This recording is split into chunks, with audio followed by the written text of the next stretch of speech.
Wesley So is one of the most solid players in the elite circuit. It's almost impossible to beat him, especially in 25 moves.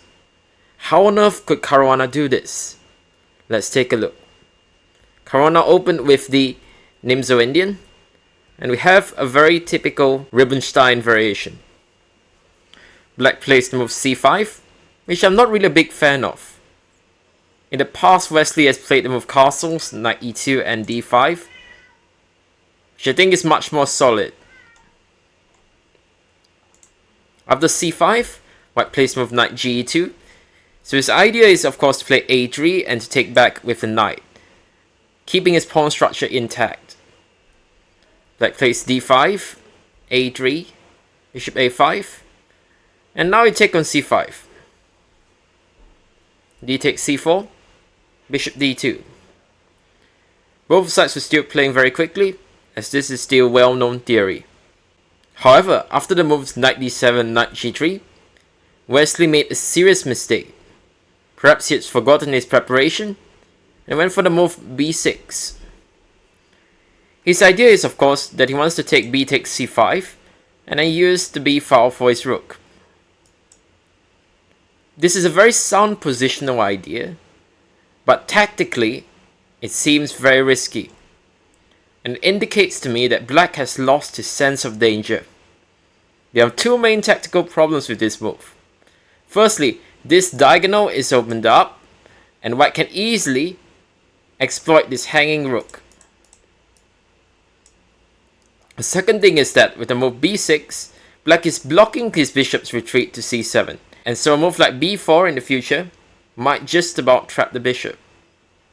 However, accurate play by white is still required to prove any sort of advantage, but Caruana handles this very well. He starts with the move queen f3, immediately using the diagonal to attack the rook. Black's forced to play rook b8, and now c6.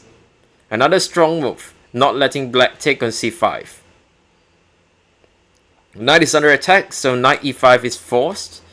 And after queen f4, well, knight's again attacked. And things are looking quite nasty for black. For instance, if he takes knight takes c6, then queen takes c4 is really bad.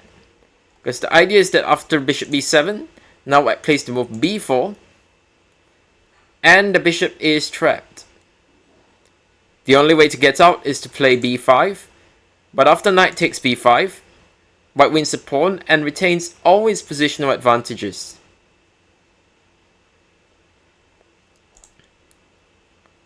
In the game, Wesley went for bishop takes c3, an understandable decision, and after bishop takes c3, knight takes c6, it seems like black is doing okay. White will definitely regain the material balance with bishop takes c4, and he has the two bishops, but black seems like he's got a pretty solid position, and perhaps it's not really that much worse. But Caruana shows that that's not at all the case.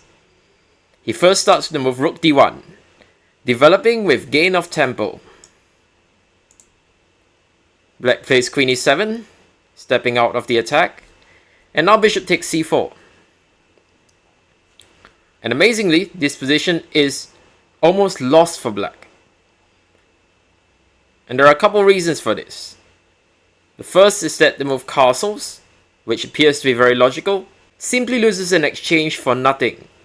We play the move bishop b5, attacking the knight, and if black defends it, then we can simply take on c6 and play bishop b4. After queen b7, we take the rook, and simply f3, defending against threat on g2. There's no compensation to speak about. It's simply a full exchange, and white's gonna win.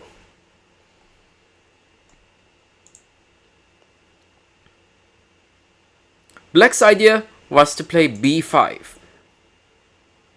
And the idea is, of course, he's taking control of the b5 square, so I can no longer put the bishop there.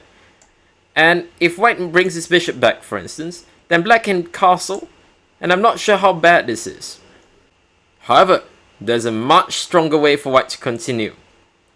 White takes the knight on f6, a very strong move. If g takes f6, then knight e4 is curtains. If b takes c4, knight f6 check, king f8, and now queen h6 is checkmate. A very typical motif.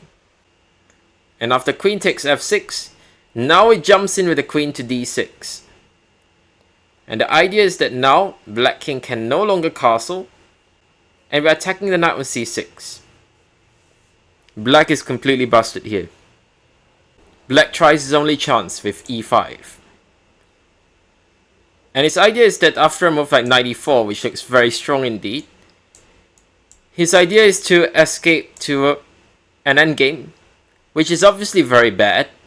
White is obviously clean pawn up, but perhaps he'll get some saving chances in some ending like this. And white is winning, but he'll still have to show some technique. But after the move e5, Caruana finds the most accurate way to finish off the game. He takes on f7. An excellent continuation, which is by far the strongest. If queen takes f7, the knight on c6 hangs immediately, so black has to take with the king. But now white continues with queen c7 check. And it turns out that there's no good reply to this move. If black blocks with the knight, then the rook on b8 hangs. If the king tries to run, for instance, to g8, then rook d6 is curtains, with queen takes c6 coming up. So the best try is queen e7, but this simply hangs the knight on c6. Wesley continues with bishop b7. Now we simply take the pawn on b5. Bishop takes g2, give a check on c4, and force king back to f8. Now it seems like black has got some counterplay. He's now hitting our rook on h1. But the key factor is that black's king has no defenders. As Americans would say, in these positions, you don't take your foot off the gas pedal. And Fabiano certainly doesn't. He plays knight f5, hitting the queen on e7. Queen f6. Now another check. Fabiano is not giving black any time to breathe. King g8, and now queen c7. And here Wesley So resigned. Slightly surprising decision, but after rook e8, white does have many ways to win. Simplest of which is probably the move knight d6. Attacking the rook on e8. So if you take on h1, then knight takes c8 and knight f6 is curtains, with rook d8 to follow. After which we also win the rook on h8. So black has to play rook d8. But now we play rook g1, hitting the bishop. And the idea is that after bishop moves, we can now play rook takes g7, winning another pawn. So after queen g7, now the rook on d8 hangs. Queen f8 and queen h4. White is 2 pawns up and the attack continues. For instance, bishop e6, knight e4, and the threat of rook d8 is decisive.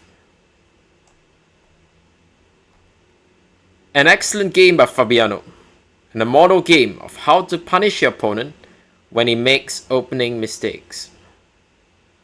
I hope you enjoyed this video, and if you'd like to see more of this, please like and subscribe. It means a lot to me.